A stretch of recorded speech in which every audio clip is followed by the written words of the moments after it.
my camera. All right. So, welcome everyone. This is the first The Spice Girls session for 2022. Yay! So Great. let's Yeah, talk and this economic justice with the Spice Girls. And we'd like to welcome Elena to the show today. Elena Marmo is from the Global Policy Forum. No? Elena, why don't you introduce yourselves to our friends? Yes, of course. First of all, thank you so much for having me today. I know I was saying before we got started that I feel like I'm on a late night talk show, TV show.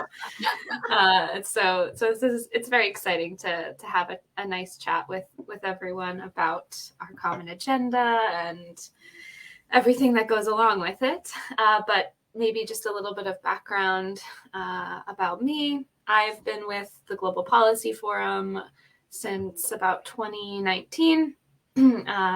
And sort of through my work with Global Policy Forum, I've worked on the Global Policy Watch project, which has involved quite a lot of monitoring and analysis of a variety of UN processes, all sort of stemming back to these topics of multilateralism and global governance. And so in more recent months, been working more specifically on partnerships and corporate influence at the UN. And so both of these kind of focus areas are coalescing within the conversations around our common agenda. So it's been exciting in ways, but also concerning, and I'm sure we'll get into that in a minute. But yeah, thanks for having me, everyone. Yay, so happy we're having you here. Hello, everybody. How are you? we miss you, everybody. We miss everybody. Yeah, I think you know. went straight with the formalities, but very happy to have you here, Elena, because we feel that we're all family. But it's been a while, right? It's like it's been so long. I couldn't remember your faces, Rina and Tete. It's like, oh yeah, those were glasses. Yeah. Yes, I think this is what COVID does to you. Know, you try to get a sense of you know, some semblance of control over your life because the new year greeted me on January 1st with a COVID positive test. So I had to isolate for 10 days and then, you know, with all the anxiety, uh, and then Yeah. after that, you know, it's just one family member after the other. But thankfully, I think the spell has been broken so far, knock on wood, and that we're on the road to full recovery. Yeah. Yay. That's good. Yes. Yes. I think with this wave, everybody felt COVID really close in their houses, in their families, with our friends, our colleagues. It's been horrible. And I'm not saying it wasn't horrible in the past, but it feels like the more time passes by, the impacts are just increasing in waves. It's just so terrifying. So, yeah, the Spice Girls got hit by the COVID wave this time. Yeah, that's right. And even in like my in the office also, and it's really like in my organization where I work, like 2 3 people got COVID, and then also my family also got it. It's very, kind of sad because, like, for instance, every day we hear news and then we were worrying. Yeah, but I think that at least now we are okay, and then get ready to Yes. kick some ass in 2022. And we're starting with the best topic ever. We didn't know, are we going to do a recap? Are we going to do like a strategic thinking towards the year? And Secretary General Guterres just gave us in our hands the best topic of the year, because now we will be still asking for his resignation, but also to try to keep the UN safe. So this is why Elena is here to talk about something that is very popular now in the UN hallways, not necessarily to the outside world, which is called our common agenda. So anybody who wants to start saying what is our common agenda?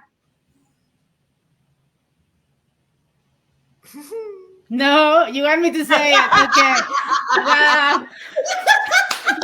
There's so much to say, but You're it's not horrible. my agenda. I think that's Common the first agenda. comment that I would have. No, it's not common to me because I don't really identify with this document that the UN Secretary General it's actually a report, no, for everyone's information.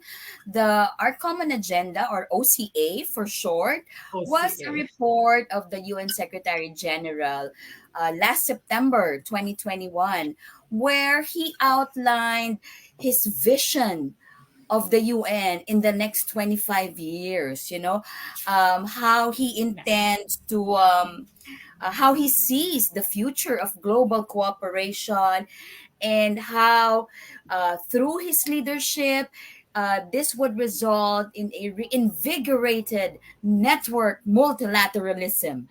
Wow, Yeah. those are a lot of big words already that I don't have any idea about. But surely, that would be a very exciting conversation among the four of us and our friends as well watching in the audience. Yeah. How's You that know, for I was starting? awesome, Tete.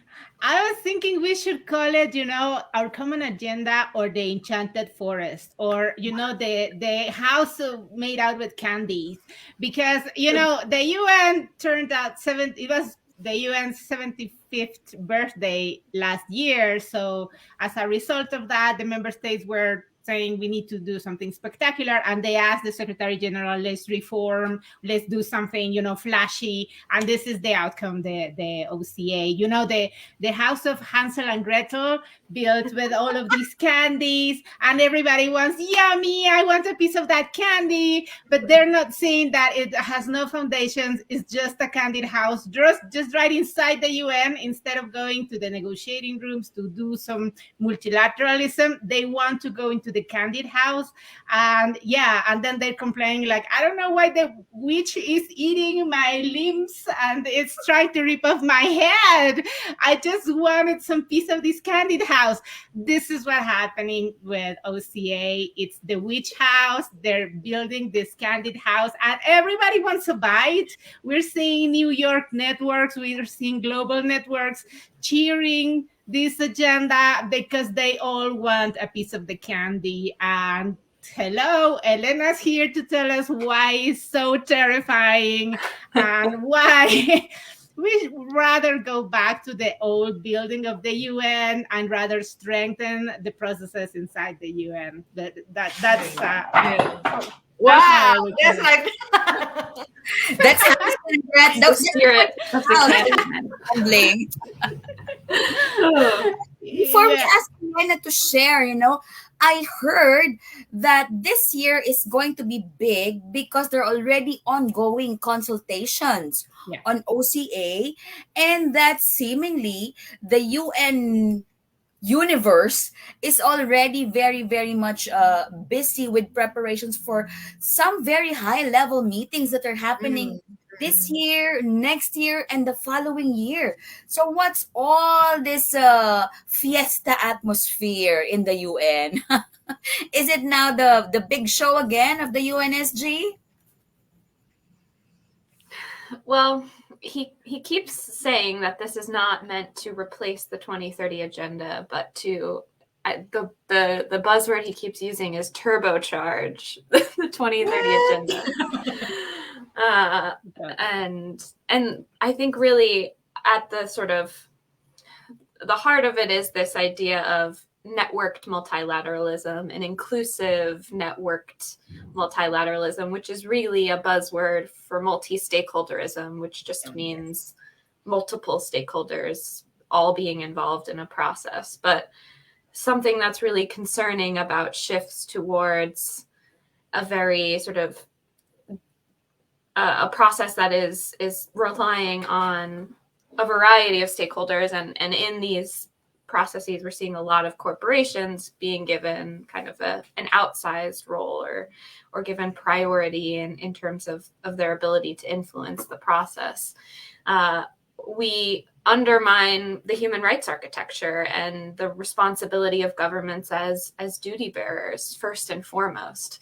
And instead we come out of these multi-stakeholder meetings with if we're thinking about like the Global Compact, for example, which is sort of a mechanism within the UN that facilitates corporations engaging on the 2030 agenda. They have their own sort of parallel principles and values that are supposed to guide businesses. But this is existing outside of actual regulation and the UN Charter and human rights principles. And so there are big questions around accountability and transparency that feel really unclear at the moment. And I think there isn't much articulated in our common agenda about what the implications of this might be. And I think it's tough because as civil society, naturally, yes, we want to be involved in decision-making processes, but in places and spaces, as we have to think about jumping on the bandwagon for multi-stakeholderism because it might actually have some negative unintended consequences. And so I think that's a sort of at the outset one of my major concerns. Elena, I have a question, right? Because I read the report, and then it's for Amelia, it said it's candy. For me, it's like fake, flower, flowery plastic something, because it's like the word there is so flowery. Plastic so flowers. Great metaphors today. Like pots with flowers, like it's so flowery. It's so like, it seems like so good, and then so engaging, so for the people, but then when we read it, and then we know this is not it. This is actually opening, more to the corporations and etc., like you mentioned. But can you give me one thing that is very, very concrete in the report, for instance, that is dangerous, Elena, that you can probably see? Yeah. Well, so one recommendation towards the end of the report actually is to move all stakeholder engagement to the UN Office of Partnerships, which is the mechanism that was initially set up to facilitate corporate partnerships specifically. And so I think the impact that would probably have on civil society engagement, it would just even, further legitimize the role that corporations have in different spaces.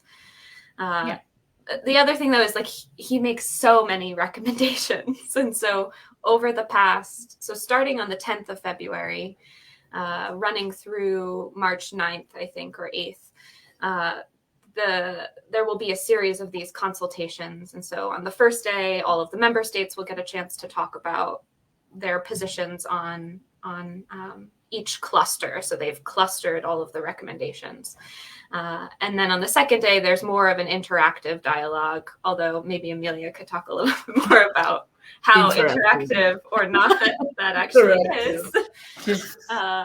But there's just so many proposals and so many recommendations. And even the representative of Jamaica mentioned, I think it was this week, that, it's impossible to issue a statement that will cover all of the recommendations within each cluster. And so as a result, they're just picking, member states are picking a couple of things that they really are in support of. And so we're seeing quite a lot getting kind of lost in the shuffle as well. And so there are, certain topics and proposals that have a lot of consensus amongst governments, whereas others that maybe could have been potentially, I'm using a lot of qualifiers, but maybe potentially could have been a little bit good, are not Somehow. really being taken up. But yeah, I think the Office of Partnerships example is one that's particularly concerning. Office of I have partnership. another that is really scary because Yeah. it's like, because let's take a step back for people who's just getting familiarized with the UN. The UN is the space in which all of the member states come to decide global issues. Sometimes it's in different types of bodies, and the UN also has these agencies that work operating mandates like UN Women that has offices on the ground and engages with governments, or UNDP that helps, it keeps a lot of money in the pockets, but at the same time, it just tries to coordinate technically the work of other agencies and special topics, etc. So we have issues on migrations, on security, all sorts, educations, all sorts of topics. But also inside the UN is also a space to convene, right? And it used to be a place to negotiate issues. In the last decade, we've been hearing that they just cater to governments. So I kept on saying that it's the most expensive catering service in the world, and the food is actually really bad.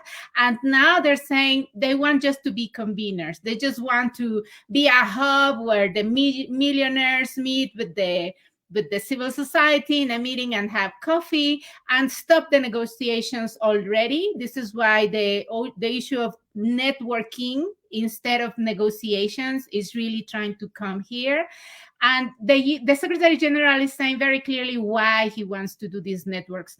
He wants to meet every year, and there are different types of meetings, biennial stuff, with the G20, the IFIs, the World Bank and the IMF, with the ECOSOC president and himself, to decide on global matters, to decide on how the ECOSOC body should be ruled, and to tell the General Assembly on how matters also of reorganizations of the UN. So this is an informal body in which you hear it, people. The UN has an universal membership, meaning small countries, poor countries, everybody has a seat and voice.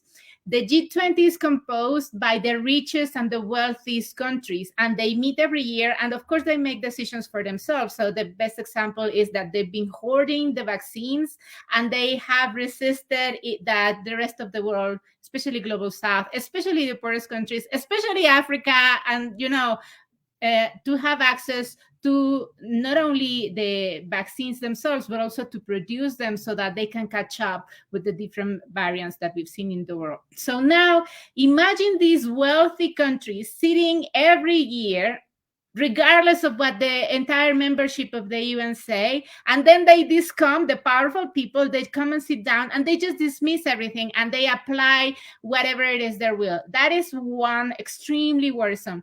And the other thing that is really, really worrisome is that he wants to bring the big tech, the big companies that have been hoarding all of the wealth into different tables. For instance, one space for tax. They're the biggest tax avoiders. So they will be ruling on tax. Another issue is on digital policy. Can you imagine the big tech who have been precisely refusing any regulation, deciding on the world policies and norms for the digital agenda? Or for space, for the outer space, he wants to bring all of the interested actors, including, Bezos with his penis form shaped jet going into the moon or whatever for 3 days and coming back. He's going to have those people at the table, and that is the type of decision making he wants to bring into the UN, because he's actually saying UN 2.0, right? Like the new version. And you see the metaphors of updating, all data in a computer, in a software, rather than saying, the UN is the main space and we need to strengthen it. And he's actually totally just killing the UN. He's recognizing the weakening of the UN, and what he's doing is just throwing out for the window the entire capacity of the UN to resolve, to decide, to foresee, to mandate for the private sector, there is no mention on the Treaty on Human Rights, Business and Enterprises. Is rather bringing more issues on their goodwill, their good needs, on climate finance. On climate finance, is calling for 100 billions for the Green Climate Fund. The 100 billions, which is so old, is like I could laugh. There is no mention of the trillions that are needed. So it's so old and really decadent. And on the other end, all of these huge paragraphs on youth employment and on social security and women's whatever, and then everybody's taking a bite of the candies or taking this plastic flower, as Rina was saying, and it's unbelievable. People not rejecting the destruction of the UN in our own eyes. So this is why we have Elena, because she's also been mapping the positioning of countries. She's been having also this very important, I think, dialogue, because she's been in touch with different women's groups, but also with different think tanks and spaces that are mostly specialized in how the UN should be reorganized. And so she's been following that process. And Elena, what do you say? You've been following the UN reform, and all of a sudden it's like, take a step back. We're bringing the house of the witch. What do you say? I love these metaphors this morning. Yeah, I think something that sort of popped into my head when you were talking, Amelia, was everybody wants a piece of the pie, or a piece of this candy house, or a plastic flower, whatever one we're going with. And it is, it's enticing, because civil society, different stakeholder groups are reading this report, and maybe, whatever your identity group or stakeholder group might be, you're reading the report and seeing a potential opportunity. I think also with, civil society, certainly, yes, we want to be represented in decision-making spaces. But sort of some of the recommendations around, having a dedicated civil society representative, that feels just so impossible. How can we distill the whole breadth and variety of civil society perspectives into one individual sitting in the SG's office? And likely the groups that have the sort of the closest proximity to the UN are going to have the ear of that representative, more so than global South feminists or grassroots activists. And so and also kind of on the youth side of things, because I am technically, it depends on how the UN, what body of the UN caps the youth upper age limit at, but typically I'm considered a kind of member of the youth constituency. And the recommendations around creating this new youth council and an official UN youth office, it feels, I don't know, I think it's exciting in theory, but when you start to really think about in practice whose voices are going to be prioritized, there are a lot of concerns. I think also one of the biggest challenges, as I see it, is that with the sort of recommendations in this report, and so far some of the conversations that have been happening with member states, it's clear that there are less controversial proposals that may require less investment or may require less transformation. And those are the proposals that most member states are agreeing upon. So, I think we saw in the first session it was the topic generally was about leaving no one behind. And there were a bunch of different proposals, ranging from conversations about the SG hosting an education summit, this global accelerator for jobs and social protection, including a global social protection fund. He's proposing this 2025 World Summit, this 2023 Summit for Our Future. And even in that conversation, member states were meant to be discussing gender equality, you know, the challenges facing all of the most sort of vulnerable populations. But in reality, the conversation felt very focused on youth. I assume because that is sort of the less controversial of all of the topics. And so it was kind of startling to see how we started with a broad topic and it really narrowed by the last hour of the last session on this leave no one behind section. The conversation was pretty much focused on this youth office, this youth council, which again, you know, I'm not saying anything negative about, you know, youth advocates wanting their space in the UN. But in this conversation about leaving no one behind, we precisely did that. We left behind all of the more controversial or, you know, other topics that are more difficult to achieve consensus on. And I think also part of that whole conversation is this overarching idea that our common agenda is aimed at renewing a social contract of some kind. So connecting people back to their a social contract between governments and their people. And it was, and maybe I can pop this into the chat because it's a little bit long, but there was a comment by Antigua and Barbuda that was really interesting. And the representative had said, the social contract for us is very important because we speak so much of inequality. And then he goes on to say, but what we have to begin to face is inequality at the source. And how inequality on the ground often arises because countries are so strapped in the decisions that they have to make because of the lack of fiscal space. And so it's that like systemic structural narrative that I feel like is really missing from these conversations and from the analysis. And maybe that is a bigger, broader concern, but I think it's really important, especially because I know all of you are advocating for systemic and institutional change. And I don't know if our common agenda is going to really deliver that. It's not.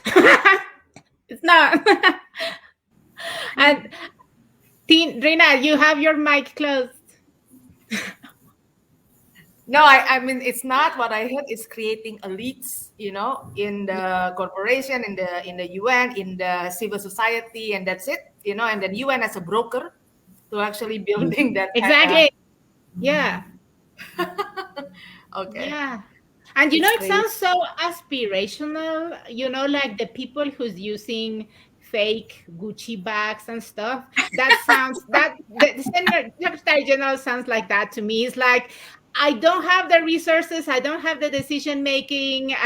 My UN, I have no idea what to do with it. I just want to be seated with the rich people. So I just want to legitimize that I want to be seated at the table, even if they don't pay any attention to me, even if I have nothing to say. I just want to be in that room. So it's like it's so disappointing. And precisely on the issue that Elena was saying, on the issue of the fiscal space. What is fiscal space? That the countries have a room to decide on how are they going to spend their money, how are they going to decide on their policies, but they are so constrained because governments in the north tell them you cannot do this, you cannot do this. The World Bank, the International Monetary Fund, etc.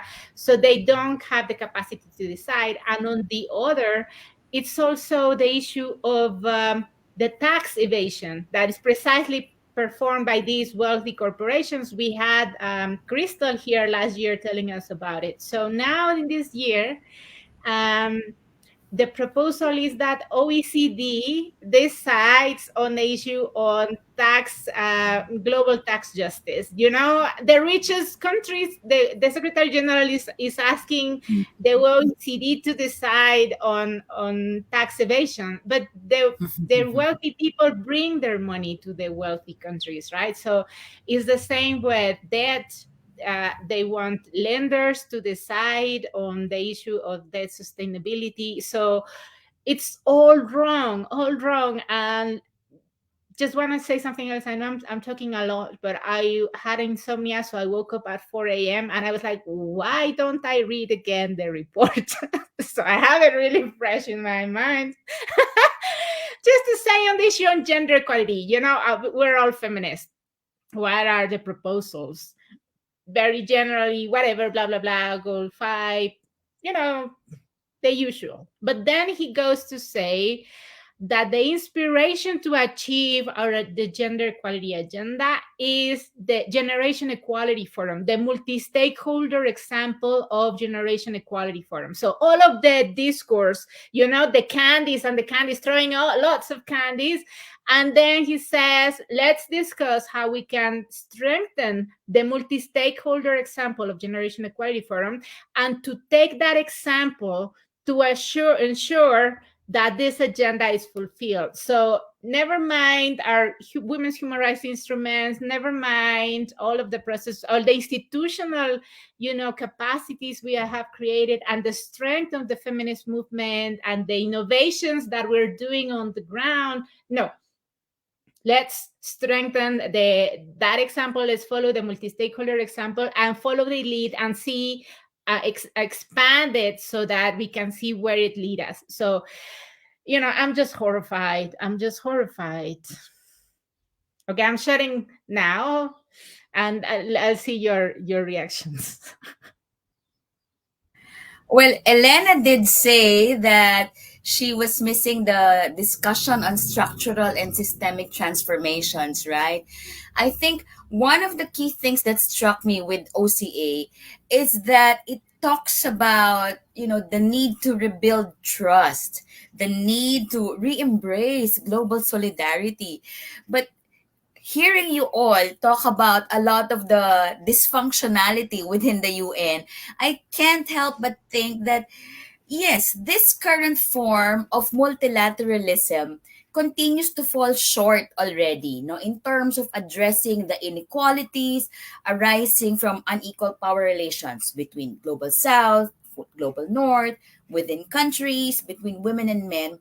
And I think all of us understand that the multilateral system, it's a mixed affair with inherent contradictions and tensions already. No, there are competing multilateral frameworks and institutions already. Like, on one hand, you have human rights and environmental protection obligations of states, but at the same time, they cannot really, their hands are tied because of trade and investment regimes that destroy the environment and displace communities. You have unfulfilled commitments to deliver on global public goods with a financial architecture that allows exactly what you said earlier, no, tax avoidance, illicit financial flows, and all this buzz around shared prosperity within planetary boundaries. Oh, that feels so good. But you have a separate set of rules imposing unjust macroeconomic policies on developing countries. So, you know, I think the trust factor is clearly missing, because for me, I would like to be optimistic that, if people come together, get their act straight, we might realize a better world for all of us. But I'm not quite sure that this is the way, this is the road, that the OCA is the roadmap to doing that. Because for people on the ground, grassroots communities already struggling, trying to keep their heads above water, I think I will trust somebody, I will trust an institution if it delivers tangible results that would make my life, my community's life, so much better. But so far, the UN continues to fail on that. So I'm not quite sure about the rebuilding trust part.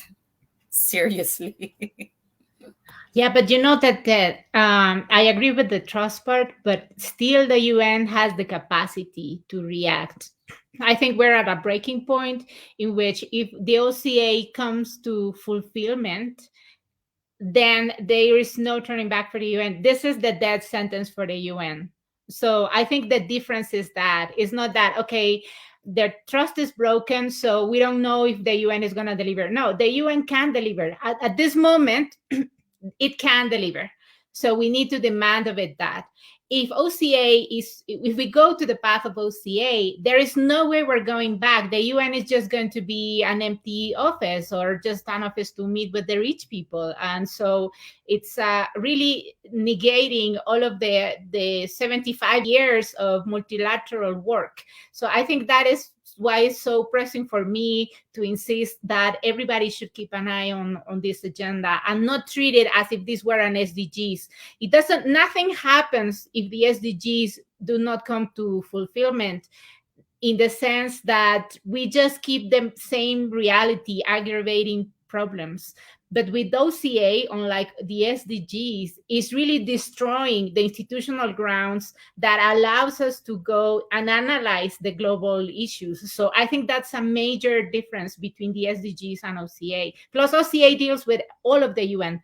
The SDGs just part of it. So now it's the Security Council, all of the other issues that were outside. Now OCA is trying to deal with them all. So it means it's destroying the UN at the core of it. So that to me is what is really dangerous. The UN wants to be the events coordinator of all. Exactly, no, events coordinator. The EO, events organizer of all the counselor. Oh my God. Exactly.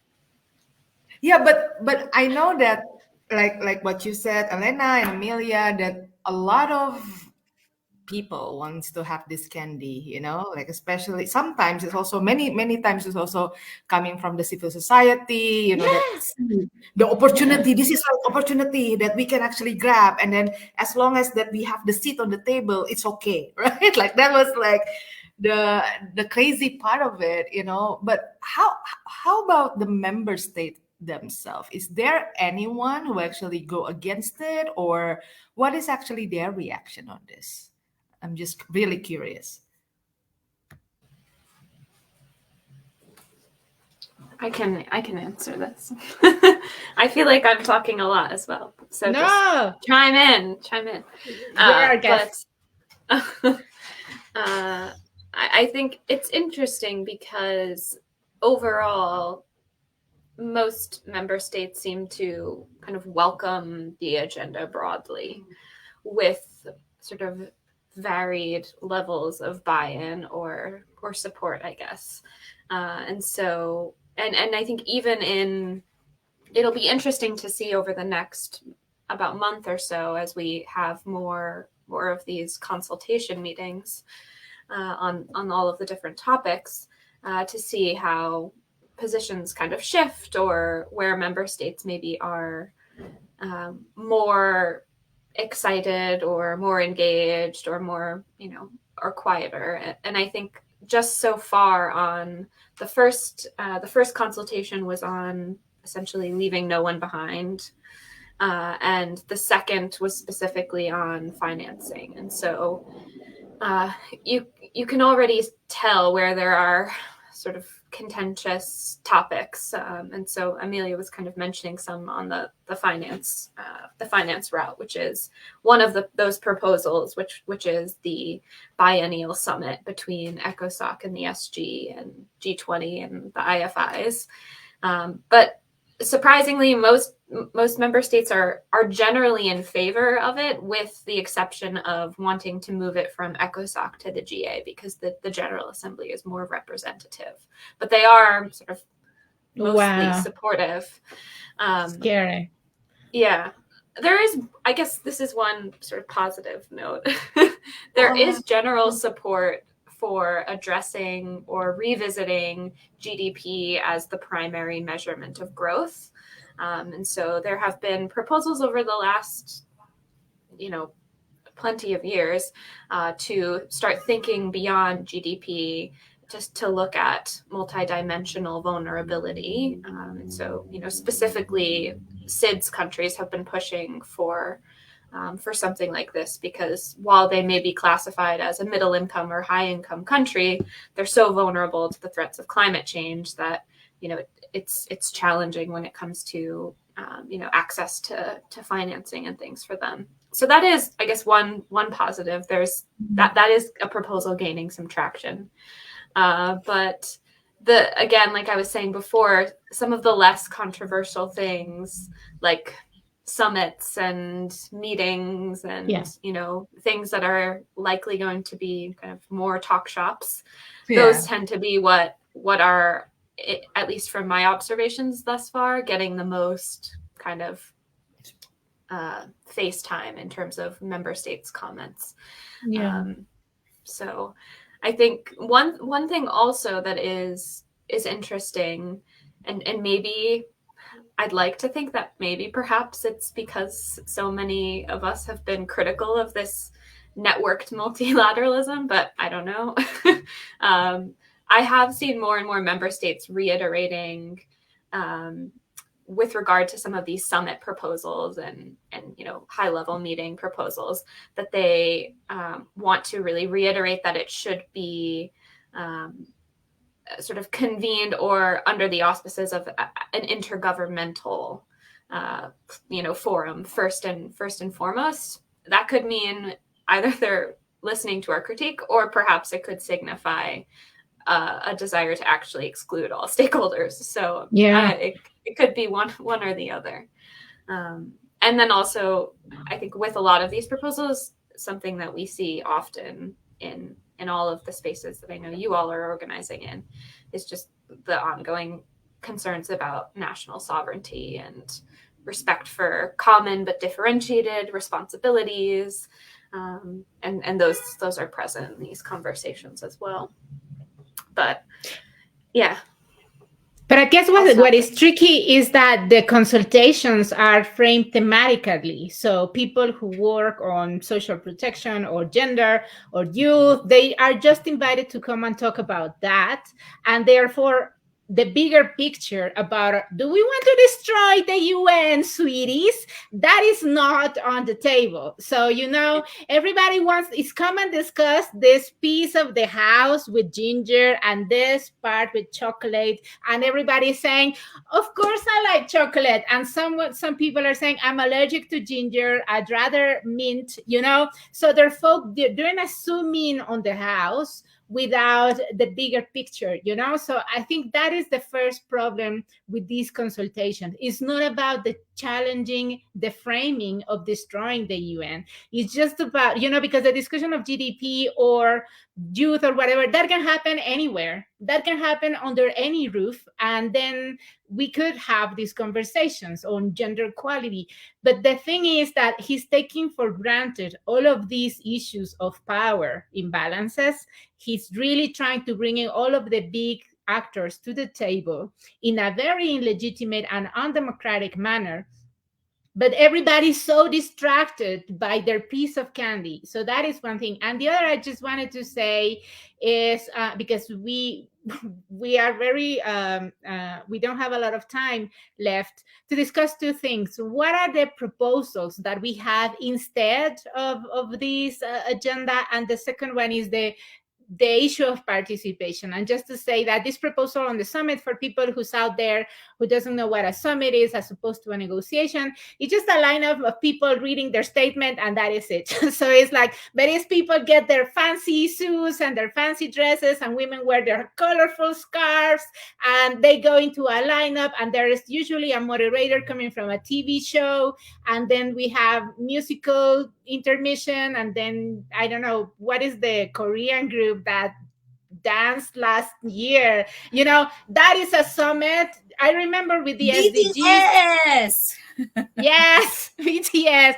We had Shakira coming into one of the summits. So that is a summit as opposed, and nothing comes, because since it's not negotiated, nothing comes out of it that is really encompassing, comprehensive, or even that that is going to be remotely be implemented. There are just a lot of commitments without any transparency, any accountability, and that is it. So this is the path that the Secretary General is heading to. More summits, less negotiating process. So this is the issue. What are we proposing instead? And the issue of participation, as you were saying, Elena, is very crucial. We don't know if they're doing this to say that they want us on the table or they want to exclude us. So I think it's very important to say what are the challenges we are facing to engage in these type of processes. Anybody wants to share?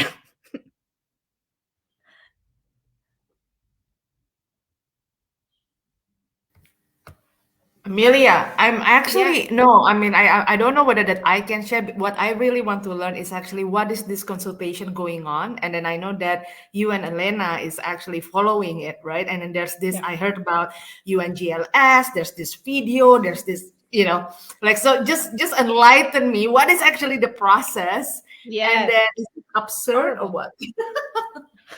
The idea of NGLS, which is the Office of Engagement with Civil Society for Processes, is really good. It should be working towards to favor our participation. Sadly, it hasn't. And now what this doing, but I say the same of DESA, the UN DESA. They're asking now more and more to give them our interventions beforehand. So they want to read it, and they actually, in some cases like HLPF, they actually want to know if member states are okay with our interventions. So you know that. So they want to know in advance. So they want to see our interventions before we are allowed the mic. So that is one thing. And the second thing is, now not only they're asking for our interventions beforehand, like you need to write your interventions for 2 or 3 months in advance, so that they have all of them compiled, and they read and they say, okay, maybe this I don't like it, but I can allow you to say this one, so that we don't know what's the criteria, who's reading our intervention, why they want our interventions beforehand, what is their criterion, say I'm allowing you to speak here and not here. And of course it sounds a lot like censorship. It sounds like someone else is deciding for our right to be at the table. And second, if this weren't enough, they're asking us to submit them in a video with such and such technical characteristics, which I'm wondering, when is a woman in an indigenous village, or a person with disability in the Fiji Islands or the Pacific Islands going to fulfill of these issues to upload the video? I was told I was only having 8 hours to upload it, to work on the technical issues. I could manage it, but it's like people really don't have that capacity to engage. The call was only for selected email listservs, and so people never knew about it. And then knowing the other thing, which is really important to me, we work collectively. I don't speak as Emilia Reyes, what is my entitlement? Why am I allowed to speak? It's because we work together, we sit down together collectively, we decide on what we want to say, and they're removing that right of collective organizing, because they're releasing these and asking, you as a person want to speak? It's like, I mean, yes, Oh, I want to speak. I've read a lot of books that are very interesting, and it's like, no, I have a lot of gossips to share in this video. It's like they're dismissing the right of collective collective. action. Yeah. It's so bad in so many levels. I mean, I delivered my intervention, and in the end I added that criticism, but it's very unlikely that we're going to be taking into account. The procedure is going to be the same, and the UN more and more is transiting towards that censorship, that layer of as gatekeepers. They want to read what they're saying, they want to refrain us from organizing, and they just want to decide, well, it's just technical issues, you just didn't make the filter, without all of those very dark and very perverse dynamics. And we're somehow, it happened during COVID. It became a nightmare all of a sudden. Matty says, yeah, so do a million other individual wants to speak, but we need collective voice. Exactly, Matty. It's like, it's not about a personal opinion. It's really, really bad. And in summits, it's the same. So, but what for, no? Exactly. Elena, you want to say something? Yeah. just kind of connecting to what Amelia said in terms of what I then observed. So sort of knowing how to get to the consultation and how riddled with challenges and problems that is. Moving even beyond that, in practice, in the consultation, I don't know, it was very concerning to me that on last Friday, the 11th, it was the leave no one behind conversation, that all of the questions being proposed, or I guess selected by NGLS or by the panel to be presented as questions, bearing, time permitting, and all of that, again, because it seemed to be that they were favoring representatives physically in the room, which, of course, representatives physically in the room have to be New York based to be in New York. And also member states were posing questions. And so there were a couple of videos, but all of the videos were on like this very specific proposal about the youth office and the youth council. Wow. When there were so many other proposals within that thematic cluster, like proposals around gender equality and social protection and some financing questions as well, even in that segment. And so it's, it felt in ways that the narrative or the outcome was being pretty clearly kind of pre-selected, and perhaps also informed by the consensus amongst member states from the meeting the day prior.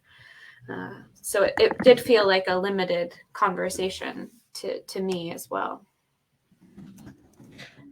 And also I want to say that in the second session, we had a lot of videos, and there was a panel and a moderation, and Stefano was the only one in the panel who spoke. Is Stefano Prato, the coordinator of the FFD civil society group, was the only one who spoke against all of this scheme and talked about this, exactly the same critique that we're having.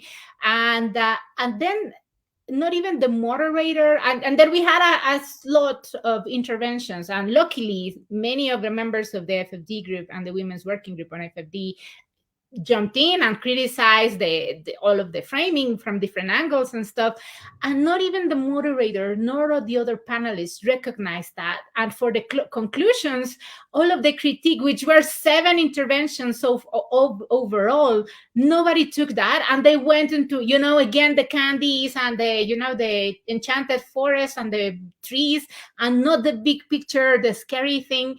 So it's like they just really don't want to listen. They want to legitimize, we allowed their videos in, but nothing is gonna come from here. So the moderator was like this, and the moderator was from the UN Foundation.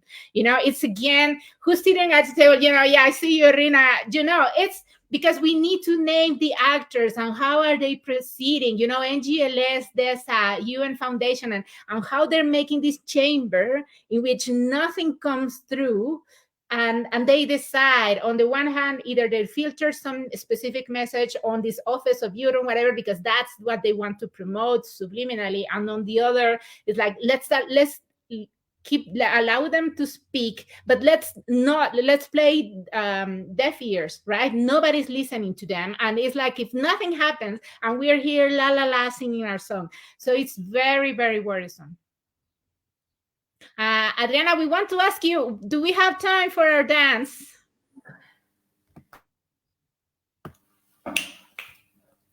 Like, I'm ready. I'm so ready. We can work to chart a much more positive course. Change takes courage. Okay. But as our common agenda makes clear, business as usual will not mean that things will remain the same. Business as usual guarantees a future of climate chaos, ecological degradation, social unrest, and growing threats to peace and security. And I hope together we can work to chart a much more positive course. Love it! Thank you, Adriana. We wanted to dance so badly. We should have a part 2 because we've barely scratched the surface, no? If the OCA is such a huge and important agenda, maybe we can try to unpack it as part of our economic justice series, no? Because there's so many things to say about the OCA, a lot of these themes, so many paragraphs, and we haven't really talked about climate, finance, etc. So, Yeah. how's about it? Let's unpack the OCA in the next session on March 3. Yeah. Yes. I mean, this is going to be the topic. So we Yep. should Yeah, really. and then we really need to resist this. It's very scary. So wherever we are, whatever we do, just make noise about this, please. Like it's really, really scary. All See you right. for the next one, Thank you We'll so everyone. save the much. date. Thanks very much, Elena. Thank We need to you. wrap up. Thank you Thank you, so Elena, for much. being an Thank you amazing all. guest.